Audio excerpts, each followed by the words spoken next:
Alright, we have a treat for you today, huh, buddy? You can stay. I have my lovely, cute little aubergine today. I'll have to share, well, I'm going to share it now. We adopted him while we were just engaged, so never thought I was going to have kids before I was married. But literally, we adopted him because my friend was like, hey, do you want this cat?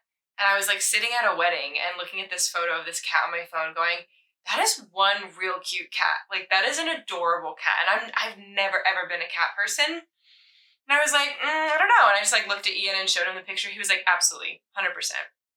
We were literally living with Ian's parents at the time. Like, this was COVID era, pandemic, displaced all over the place. And this child, this guy right here, became our cat. We picked him up the next day because his owner had passed away. I know, buddy. And she was like probably like 105 years old, had 7 cats. And so her kids were like claiming the ones they wanted, and the rest they were like, we don't know what to do with these cats. So we picked him up and brought him back to Ian's parents' house, and it was me and Appa chilling in the guest room for a couple months, and yeah, it was crazy. But anyway, we love him. I had to almost get rid of him just that first week because he bit my thumb because he was provoked by a dog. It was a whole thing, but then it was like all good. So he's perfect. He is one of our 2 sweet, sweet kitties. But we're not here to talk about cats today. We are here to talk about food, delicious recipes. I'm not a cook, so I don't even know why. I was like, this will be a good episode to do. But I do love to eat. I love food. I love consuming it and the flavors. And so I wanted to give a couple of the recipes that Ian and I are into right now and talk a little bit about how to, I don't know, jump into cooking more and make it more romanticized or something. I don't know. What am I doing with my podcast? Who knows? So we're going to dive into some yummy recipes to try, especially if you're just a home of 2 people. I think there's a lot of recipes that are like, makes enough for 32 portions. And I'm like, honey, like, I am not running like a small cult. Like, it's just me and my husband. Like, we're good. And I'm not like a food meal prepper person. I've never really been that way. I just feel like it goes bad pretty quickly. And I just like, I don't know, I get bored of flavor pretty easy. If I'm eating the same like rice and beans every day, I'm like, no, it's like not the vibe. But I'm gonna talk about some recipes and share some good old stories, mainly about Pittsburgh. Let's dive in.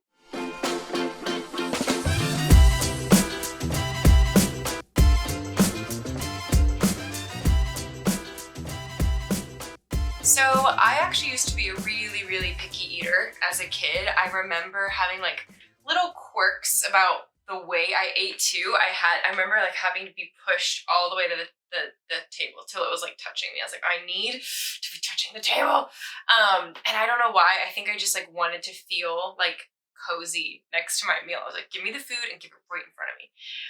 But I always used to be like plain chicken fingers, plain French fries, pizza with pepperoni and cheese. Nothing too exotic, like your basic, American girl kind of food. And then somewhere along the line, I think as I slowly got more cultured and started traveling more, I got into more things and more flavors, and kind of expanded the old palate. And somewhere in college, I started trying more stuff. So now I love hot sauce on things. I love Indian food. I love Asian food. I love pho. I love trying just new flavor combinations. And I'm definitely not like the most eccentric food person out there, but I also love, I don't know, just trying new things. For example, about a year ago, I was in New York visiting one of my dear friends, and she took me to this new restaurant called Rule of Thirds. Really, really cute place. I want to say in Chelsea. I'm not a New Yorker. I don't know. That's not even New York. I'm not a New Yorker. What? I don't know. I'm not a New Yorker, and I'm obviously I don't even know their accent. But we went to this really cool place, and we tried like lamb tongue, and I tried clams for the first time. And then this past fall, we went to Maine, and the restaurant we were at is literally called like Eventide Oyster Co. And I was like, I've never tried an oyster, but I don't really want to order them, so I'm going to order a clam chowder and a lobster roll. But the waiter heard me telling Ian that I had never tried one, and so she brought us like oyster shooters to try. They were very slimy, but they weren't bad. Like, I don't know. I just think it's so interesting to think of little like 15-year-old me being like, I have pizza rolls and I like French fries. And now I'm like, give me an oyster shooter and a Bloody Mary. Like, it's just so interesting how things change as you grow and travel. But I do think most of that was travel related because I kind of got out there and was like, oh, I can eat more than just like cheeseburgers. So anyway, all that to say that I love a good food. I love trying something new. But most of these recipes that I put together to share are not anything outrageous. They're probably foods that you're used to already, but just kind of some new flavor combos. I also think it's interesting because like I literally like never cooked. Like never was in the kitchen growing up, never really had much of that in college. I think I mentioned this on another episode too. I like had a hot pan, by senior year of college. Like I wasn't even equipped to play in the kitchen. So just never knew what to do. And within the first couple months after graduating college, I lived in a shared kind of communal house in Pittsburgh called the Nash House. Shout out to the Nash House, baby. Yeah, and so one of the things they liked to do there was communal meals, which is such a cute idea, in theory. But in actuality, when you put me, who doesn't know how to cook, in a situation, in an environment where all these people are like, what are we eating? It doesn't always go well. So I remember specifically, like, there was 5 of us total, and one of the people who lived there had quite a lot of, like, health things, dietary restrictions, whatever, which is totally fine. But again, I don't know how to cook. So it was my turn, and I went to Trader Joe's after work and was like, I have no idea what to cook. This isn't like restful for me. I don't like have recipes. And I was the youngest person that lived there too. So I'm like, these people like, want food, like actual food. I don't know what to do. So I was like, you know what? I'm going to get Trader Joe's already has those like pre-packaged organic tomato basil soups. So I love those. So I'll just like grab a couple of those. I'll get some fresh bread and garlic and butter and cheese. And, if this person can't do dairy, then they can make a grilled like garlic butter piece of bread and have the soup, and I'll make a little side salad. We'll make this work. So I go back to the house and start like opening everything and getting stuff ready. And this particular person walked into the kitchen and was like, I can't have this. And I was like, what do you mean? Like, I got like the soup, like it's tomato soup, like it's not dairy, like you should be good. And she like pointed out right, and I'm so dumb, right on the front of the box. It was like creamy organic tomato basil. I was like, no, like India, he's such a dummy. But I was also very emotional that day because I was just like, I am not into this like communal cooking thing. I was like, my heart is not here. So I just felt so bad. Thankfully, one of the housemates was there. Shout out to Wes. And he like walked in and saw me like literally about to like lose it in the kitchen. And I was like, he was like, I have some extra stuff. We'll make something. No big deal. I was like, thank you, because I'm about to lose my mind over this creamy organic soup. So that was totally my fault. But it just goes to show, like, I don't know, like if it's not your natural thing, I feel like cooking is really hard to force on someone that's just, it's not their gifting, it's nothing they grew up with. So it can be just, I don't know, kind of a frustrating experience. Or the other option is you just kind of eat junk food because you're like, this isn't my thing. I don't know how to do this. Either I learn and really try to find a way to romanticize it and fall in love with it, or I'm just gonna eat pizza rolls and like my canned soup. So I don't know, that was my experience. I'm wondering if anyone has a similar vibe or feeling about cooking, like never really knowing how to do it. And now, like I'm 27 now, and I'm just now like learning how to cook. I think over the last year, I've been like, okay, garlic and butter kind of is your basis for anything. We can just start there, add a little lemon. Now we're getting exciting. Sprinkle a little bit of dill on there. What are we making? I don't know. So that's kind of the story with my lack of cooking skills. But now as an adult, like the first couple years of marriage, I think Ian actually naturally just, was kind of cooking for us more because he knew a little bit more. He lived in LA for a while, was really into the food scene, went to the farmers market in Santa Monica all the time. So like I was like, great, a man who can cook, sign me up.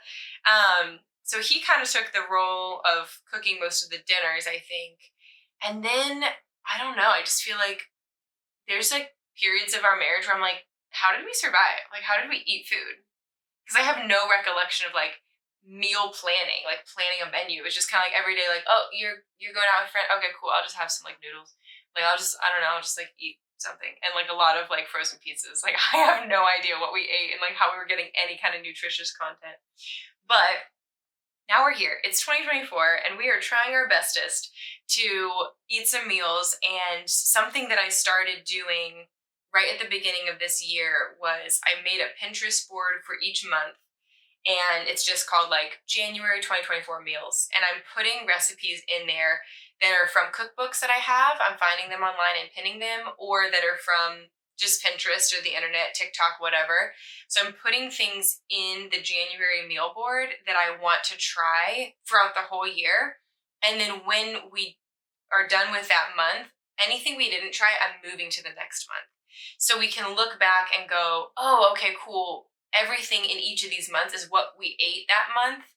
And if you like it, you can pin it to the next one. Or if you haven't tried it, pin it to the next one. And then by the end of the year, I'll be able to see what the ones that reoccur were. Like what were our go-to meals.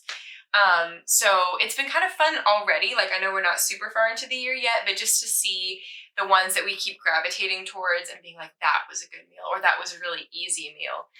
And then by the end of the year, we'll have kind of our whole like go-to meal list and some good options of things that are now going to be staples for us. So yeah, now we're going to hop into it.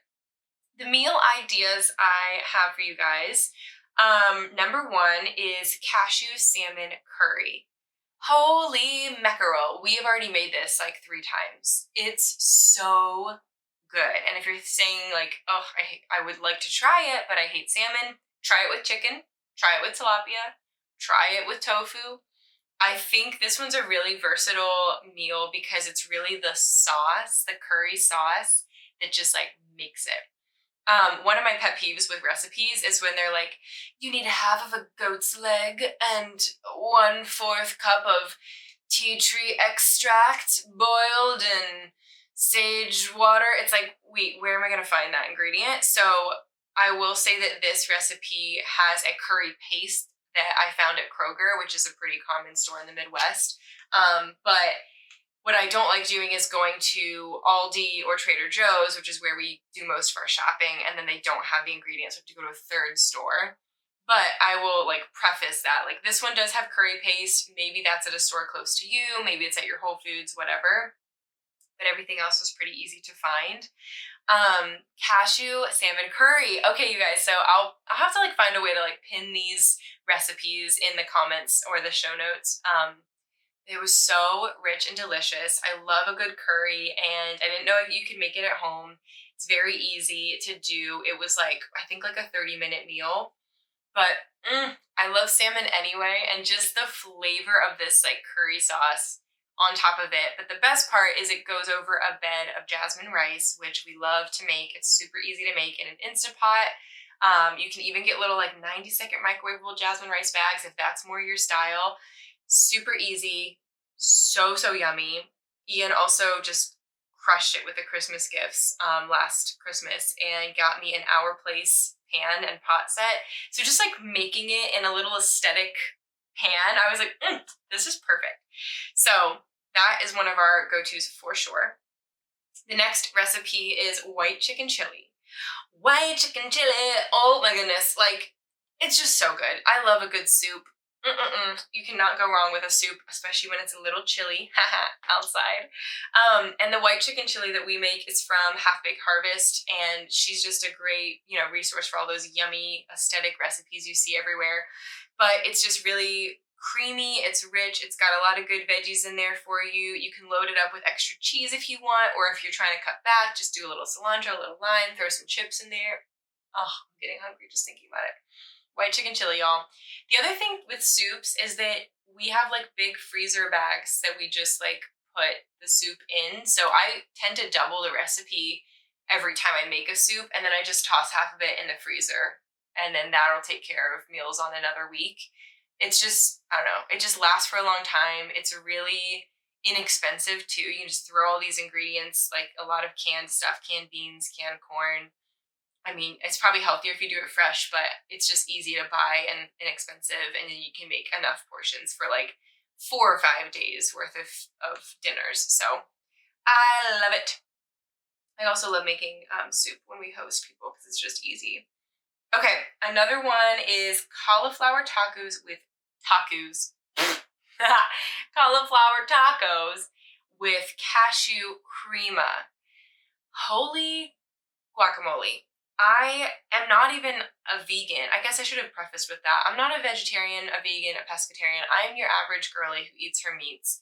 But I love like recipes that are vegetarian or pescatarian based because they tend to be a little healthier. Also, just genuinely, we don't buy a lot of red meat because it's pretty pricey. So we do a lot of chicken, a lot of fish, and then try to do a lot of veggie-based meals throughout the week. So this is one of those that is packed full of your veggies, and you still get protein because there's beans in the recipe too. But it's just a really yummy taco. It's very easy to do. It's kind of like a one-sheet sort of situation. You throw cauliflower, sweet potatoes, and black beans in a baking dish, oil, spices, toss it in the oven for 30 minutes, pull it out, and then you put it on your taco. You can add a little guac if you want, but the best part is the cashew crema. It's literally healthy for you.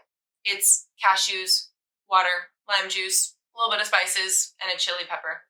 And it's so good. You blend it up, and I'm like, it tastes like Chipotle ranch, but it's literally, there's no dairy in anything. So it's like vegan, and it's just not bad for you. It doesn't make your tummy all weird and wonky. It's like low in calories. Delicious. We made it literally last night. Literally. I'm gonna go eat some more after this. Okay. Another one is Dijon chicken. So this is a go-to dish that we've kind of carried on throughout our marriage. This is one we found our first year of marriage and really, really enjoy it. Basically, it's just like creamy, delicious chicken with like this rich sauce, and you can pour it over, your plate with potatoes, or the way we like to do it is pour it over noodles. So where the other dish that I just mentioned has no dairy, this one has a lot of dairy. It's like full of heavy whipping cream, but it's so good. And Dijon has such a strong flavor, if you know like that Dijon mustard flavor. This one doesn't feel strong and overpowering. It feels like creamy and robust, if that makes sense. I don't know what the words are to talk about food. But it's really yummy. And so you just basically make the sauce, grill up the chicken the way you would on top of the stove, and then pour it over some noodles, or like I said, make some hash browns or something and pour it over your plate with the potatoes. But really good. You get a lot of the flavor kind of makes the chicken just taste better. So yummy go-to dinner for us.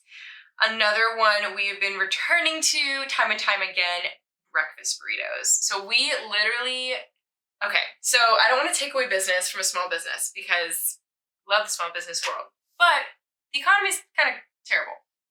So when you want to go out to eat, sometimes it's just really hard to justify it. So a couple months ago, we went out for brunch at a little cafe I wanted to try called Emmett's in Columbus. Very yummy, but we got, 2 lattes, a latte each, and 2 breakfast burritos. And it was like $46 with tip. $46 for 2 lattes and 2 burritos. And they were great. Like, I'm not going to poop on Emmett's. It was a great place. But we were like, shoot, like, could we find a way to make this recipe at home? And we did.